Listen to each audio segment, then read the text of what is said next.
Pilates exercises help lengthen, strengthen, balance, and align your muscles without adding a lot of bulk, which is great for golfers because when you elongate your muscles, you're able to take your muscles through their full range of motion so that you can create your maximum power. Breathing is an integral part of Pilates and golf. You see, doing breathing exercises like the ones you do in Pilates helps the oxygen circulate through your muscles to help you keep up your stamina. The breathing exercises that you do in Pilates can also strengthen your abdominal muscles, which can help protect your lower back.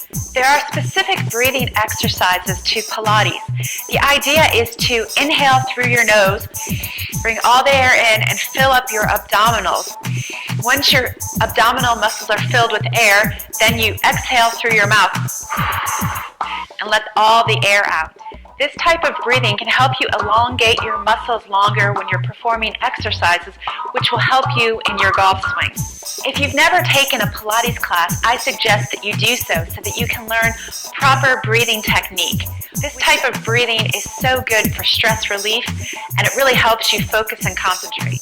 I like to use a golf club when I do my Pilates exercises because then I can do some practice swings in between each exercise. So for this first exercise, just take your golf club and get into a shoulder width stance.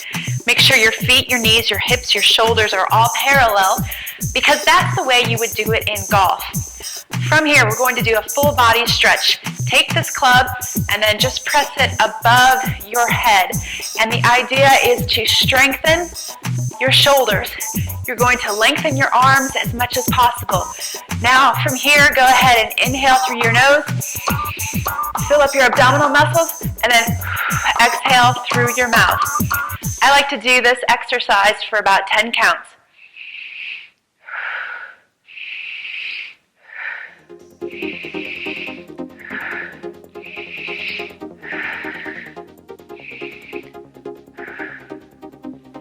Return to the start position and go ahead and do that same exercise again. This time you're going to slowly bend from your waist and just stretch to the side. The idea here is to make sure you press your arms as straight as possible and then make sure you breathe. Inhale through your nose and then exhale through your mouth. Do about 8 to 10 breaths on each side.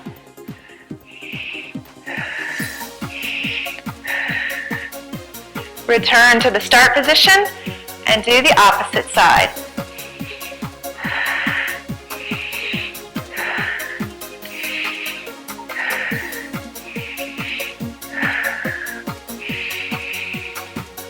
It may take you a few minutes to get the rhythm of the breathing, but I promise you, if you try to inhale through your nose and then exhale through your mouth, it'll help you elongate your muscles longer. Take the club and hold it parallel to the ground. Again, make sure you're in a shoulder width stance. And from here, try to keep your lower body stable as you just wind your upper body to the side like this. We're going to do a torso rotation. As I do this, you can see I'm trying to keep my hips relatively still. I'm not using a lot of hip motion because you want to really feel this in your waist. So hold it for a few breaths. Inhale through your nose and exhale through your mouth, and then go ahead and rotate to the other side. Inhale through your nose and exhale through your mouth. Then you can go ahead and do it at a little bit quicker pace, and as you do this, make sure you breathe. So you inhale on one side and then exhale on the other side.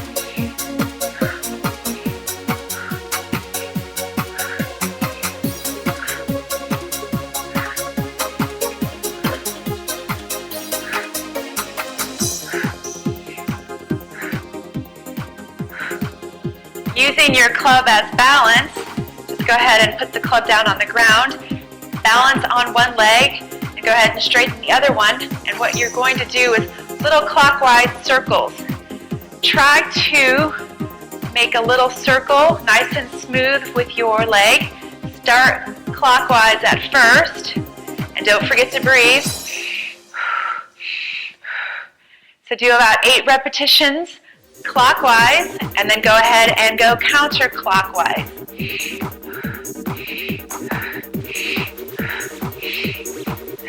So as we're doing this, we're elongating our muscles, but we're also challenging our balance. You're also strengthening the supporting leg, and you're really moving your hip through its full range of motion. Make sure you do the same amount of repetitions on the opposite leg. Start clockwise.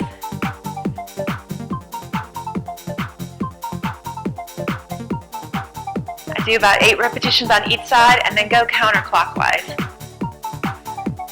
And you can gradually go wider as you get better at this. Try to keep this leg relatively straight and try to keep the motion smooth. And don't forget to breathe. It's important to have flexibility, especially in your legs. Believe it or not, the muscles in your calf and your ankle even need to be stretched out. You can imagine if you don't have a lot of mobility in your ankle and your calf, then your feet won't stay planted and you won't be able to really load up into your backside to shift your weight on the forward side. So really take the time to stretch out that lower body. So here's a great exercise. You're going to get into a lunge position. Try to keep both feet relatively straight and then wide enough so that you can straighten your back leg. From here, you're going to bend a little bit and press your back heel into the ground as far as you can.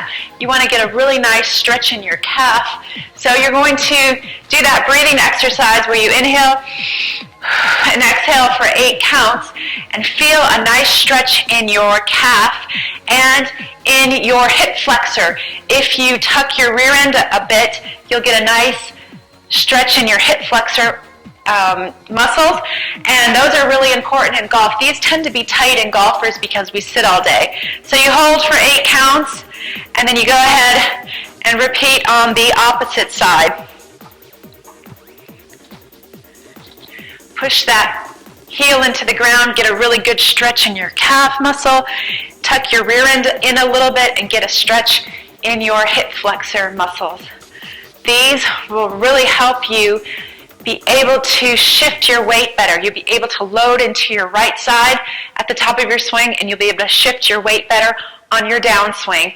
And it really feels good. Our calves are usually really tight, especially in men.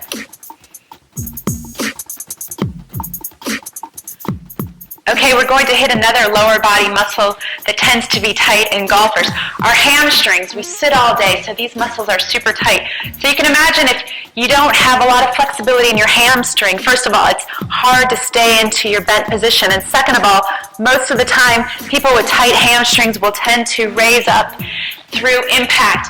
They'll hit a lot of thin shots. They have to use a lot of hands.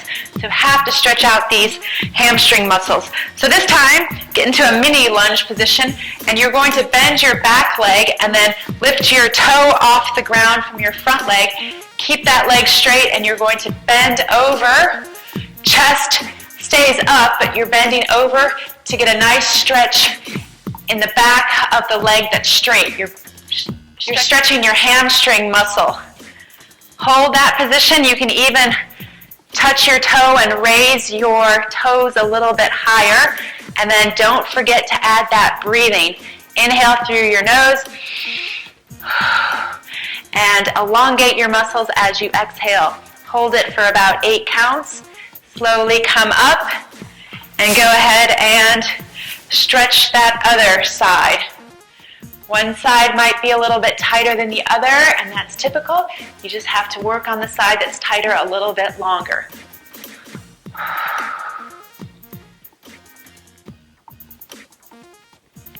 So let me show you a little modified Pilates exercise. It's a great way to warm up your hamstrings before you go play.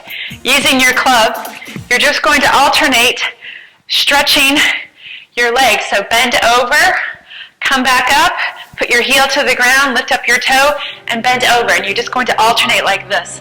As you do this, you want to make sure you breathe. I'm talking, so I know I'm breathing, but when you do this exercise, inhale through your nose and exhale through your mouth. So this is a dynamic stretch, and I love this right before I go play, especially if I've been sitting or driving for a long time.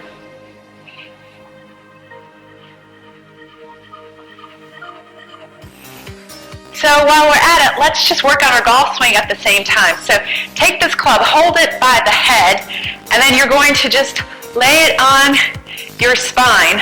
The top of it's on the top of your head. The lower grip part is on the lower body. Now from here in a shoulder width stance, you want to bend from your hip sockets so that you can keep the club laying on your back. Watch what happens if I bend from my waist, like a lot of people do. You can see that club comes away from my lower spine. You can see my shoulders are rounded. From this position here, it's almost impossible to make a good turn. So you want to make sure that you keep that club laying flat on your back as you bend over. See, this position here is a much more desirable setup. I can make a nice turn. I can turn my shoulders around my spine. So all you're doing here is you're just testing your posture. As you do this, you can even breathe, hold this position. If you can hold it like this, it's going to be easier when you go out to practice. All right, let's do a few exercises on the floor, so you don't need a golf club for this exercise. So you're going to get into a cat position like this on all fours. Now from here, take opposite arm and opposite leg and try to straighten both your arm and your leg, keeping your back relatively flat. Hold it for a moment, do the one breathing exercise, and then drop down to start position and do the opposite leg and arm. Stretch as far as you can, and then just alternate for about 8 counts.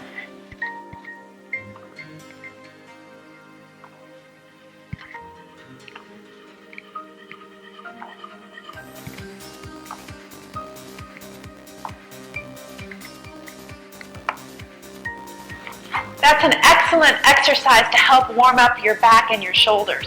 So roll over this time on your back, and then just bring your knees into your chest. And we're just going to do a lower back release. You go ahead and hug your knees, try to press your knees together, and then you want to try to keep your lower back on the floor. So all we're doing here is squeezing our knees together and keeping our lower back on the floor. And as you do it, make sure you do your breathing exercise. You inhale through your nose and exhale through your mouth. And you hold this for about 8 to 10 breaths, and this is a great exercise to help relieve your lower back. I like to do this exercise after I play golf because we've been a bent over position and it tightens up those lower back muscles, so this helps release it.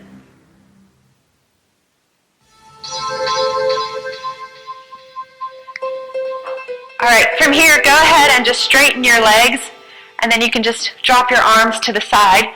Now from here, bend one knee up, and you can even put your foot on your knee, like I'm doing here. Take the opposite hand and put it on your knee, and then straighten your opposite arm. What you're going to do is you're going to look the opposite direction that you drop your knee down. So I'm going to look to the right and then drop my knee to the left. As I do this, the idea is to try to get your knee as close to the ground as possible. You may not be able to, but that's the idea. And then you want to try to keep your opposite shoulder on the ground. Try not to let your arm pop up off the ground. Keep it there and breathe for 8 to 10 counts. Every time you breathe, elongate your muscles and rotate as far as you can. Do about 8 to 10 counts, and then slowly come back up and repeat on the opposite leg.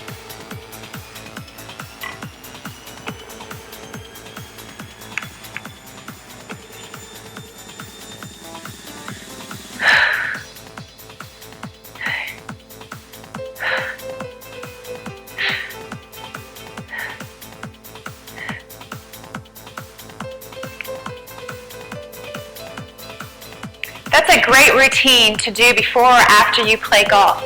I suggest that you do some sort of flexibility or mobility exercise every single day to help you not only maintain your flexibility that you have, but to increase it.